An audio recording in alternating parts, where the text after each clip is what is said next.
Welcome back to Morning Joy, where truth matters. I'm your host, Keith Downey, and today we are thrilled to welcome Steve Auth, a dynamic Catholic evangelist and accomplished Wall Street executive. As Executive Vice President and Chief Investment Officer of Federated Global Equities, Steve has made his mark in the financial world, frequently appearing on Fox Business News, CNBC, and Bloomberg TV. But his true passion lies in sharing the Catholic faith. And today, we're going to be diving into his latest book, Visions of the Divine, an artistic journey into the mystery of the Eucharist, which reunites the art of the Eucharist with the Eucharistic liturgy itself. My goodness, Steve, welcome to the show.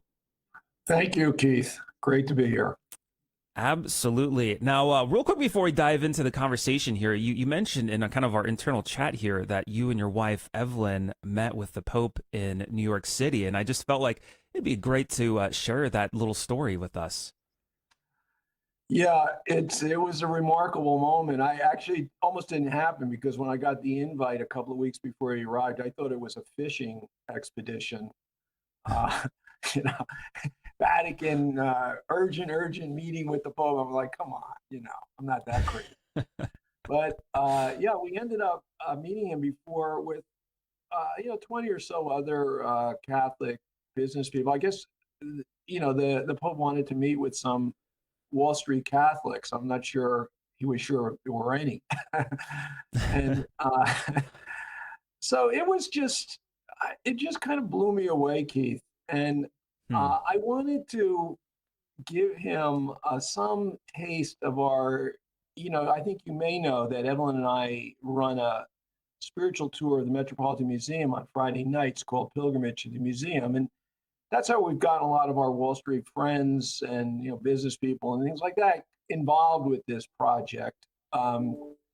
We also do a street mission in Soho, which is spectacular, but that's a tougher thing for business people to do, I think. But in any case, we wanted to give him a prayer card from the tour and from the pilgrimage. We have all these prayer cards for each of the paintings that we do. And there were two that we gave him that really spoke to him.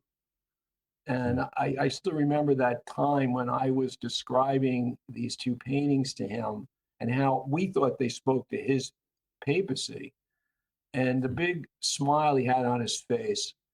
I came out of the meeting and my secretary, she schedules my day like you were saying I could stay after that. Like it does not work that way, And I get out of the meeting and she's going, 7:30 meeting with Pope, 8:15 investment meeting, 9 o'clock London. And I got out of the meeting. I said, Mary, just cancel everything. I can't. Yeah. I don't know where I am right now. It's almost like I had a meeting with Christ. And the whole time when you meet with the Pope, of course you study on how you're supposed to refer to him, but it just like he's so humble. I just found myself referring to him as Father, or I guess in Spanish, Papa. My wife was speaking to him in Spanish, but I don't know. It was just a very beautiful experience. The painting that we used, by the way, the two, one is they're both masterpieces. One is Juan de Pareja by Velázquez, which is actually a slave painted as a pope. There's a long story about that painting in my earlier book called Pilgrimage to the Museum. And then the other one was The Penitent Magdalene by George Latour, which appears in Visions at the beginning of Visions, where we have a chapter called Preparing to See God. And we're preparing to meet with God. And you see, there's various things that we talk about there, but one, of course, is approaching the Mass in a state of grace. And for that, we use Latour's very mysterious painting of the Penitent Magdalene as she comes back to her room right after her first meeting with Christ. And at that time, they believed Magdalene was a prostitute. I mean, since most theologians believe she's the woman with 7 demons. Right. But in any case, So she's dressed in her work clothes, if you will, as a prostitute. And she's in this very dark room, and she's holding calmly a human skull on her lap. And, that's a sign, but she's calmly holding it. So she's come to grips with her own mortality. Hmm. But she's contemplating the road ahead because, we have these conversion experiences, but there's going to be a lot of sacrifice along the way. Her jewels, which were the kind of tools of her trade, have been tossed aside. You can see them, on the floor and on the dresser. And she's contemplating the future and maybe a little bit Hmm. scared. And then she looks to the mirror for comfort. The mirror, of course, would have been her favorite thing when she was working as a prostitute. Hmm.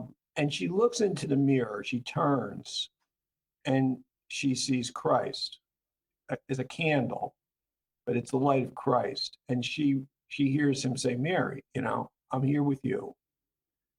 I'm going to be holding your hand on this journey together. Hmm. And then, that begins the Mass. Then we enter into the Mass. But isn't Yeah, it wow. that Christ is with us on our journey? I mean, the vision starts with, today's gospel reading, Emmaus. Hmm. But the one that we use for that is a very mysterious one. Most images of Emmaus are spectacular. The Christ is there with the two apostles. He breaks the bread. They realize he's Christ. Their arms are stretched out. Bells are clanging. It's very visual. But Rembrandt's Emmaus, which is at the Louvre in Paris, and Visions is put together, by the way, by Evelyn and I go on a pilgrimage around the world to relocate, in effect, the art of the Mass. I mean, for Hmm. hundreds of years, the Catholic Church used sacred art to help the laity enter into the mystery of the Mass. I mean, today's literati like to say to catechize the illiterate, you know, faithful, but frankly, you could have done that with cartoons. Um, the art speaks to the soul in a mysterious Yeah. way. And of course, so does the Eucharist. And the two worked together in the churches. But after the Reformation, the art got pulled out, ended up in the museums. The theologians took over the theology of the Eucharist. They write these wonderful books to each other. The laity, the art historians write these great articles to each other. They forget to mention God about the art in the museums. Hmm. And the laity are kind of on their own. So we go around collecting the art, if you will, and bringing it back and recurating it inside the Mass. It's an incredible journey in many ways. But the book opens with this wonderful image in the Louvre in Paris of Rembrandt's Supper to Mass. Rembrandt, by the way, was a Protestant, which is very interesting. Yeah. And it's a silent painting. It's a big cavernous a building that they're in, dark. Christ looks humble. He almost looks small in the context of this large building. And Hmm. he quietly breaks the bread.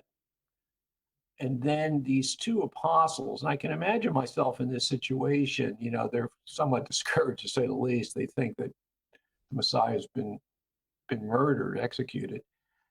And Rembrandt imagines how they slowly come to this realization. You can see one clutching his napkin at the table and grabbing the arm of his chair as he's starting to say to himself, "Mike, is it true? It's him?" And then the other like takes his hand and he suppresses a gasp as it occurs to him he's alive. And that at that moment they see a light glowing from behind Christ's head, which again is unusual for a Protestant to paint because Protestants Hmm. didn't use halos. But effectively, it's a halo. behind Christ's head as they realize it's the risen Lord, Wow, what a way to get going here. No kidding. My goodness, just you describing these pieces of art. I know it's helping our radio listeners out there envision these paintings that you're providing in your book, Visions of the Divine. I know we've got just a minute or so left, but a question for you, for our listeners out there who may feel intimidated by art or maybe museums in general. How can they start exploring sacred art to deepen their faith, perhaps using your book as a guide? Yeah, the thing about my books, both Pilgrimage and Visions, is they're written for lay people by a kind of broken vessel, so being me. And they're written in a kind of very familiar, simple way to help all of us better enter into the mystery. They're not written for art historians. And it's not written for theologians, although I have a theologian that helps me with the book. Monsignor Landers, a co-author, actually. Wow. So, yeah, I think that we're hoping that this book will help the laity and the clergy better penetrate the mystery of the Eucharist, really. That's what it's all about. Well, we're very excited to take a look at gander. For those listening out there, make sure to visit Sophia Institute Press to find Visions of the Divine, an artistic journey into the mystery of the Eucharist. My goodness, Steve, thank you so much for joining us this morning. It's been a pleasure. We appreciate all that you do and continue to do the good work in Wall Street as well. Thank you, Keith. God bless you. Absolutely. You too. And that is it for Morning Joy, where truth matters. Now, there's a couple pathways we can take. If you're listening in on the radio, make sure to tune into the Holy Mass coming up next. If that is the case, please pray for us. Otherwise, hey, we're going to be heading on over and transitioning on over to our after show clubhouse. Yes, this is a great way to just talk even further on a lot of these topics, so we just don't have enough time to do so on the radio. And we want you to join in on this because it's all interactive, because we love hanging out with you in the chat. Just search GRN Online or Morning Joy Radio. But if this is us truly parting ways for the day, God bless, make it a joyful day, and we'll see you tomorrow morning on Morning Joy, where truth matters. This has been Morning Joy, where truth matters, hosted by Keith Downey. Take some joy with you today. Visit grnonline.com/joy to listen again, share a segment, or answer the question of the day. That's grnonline.com/joy.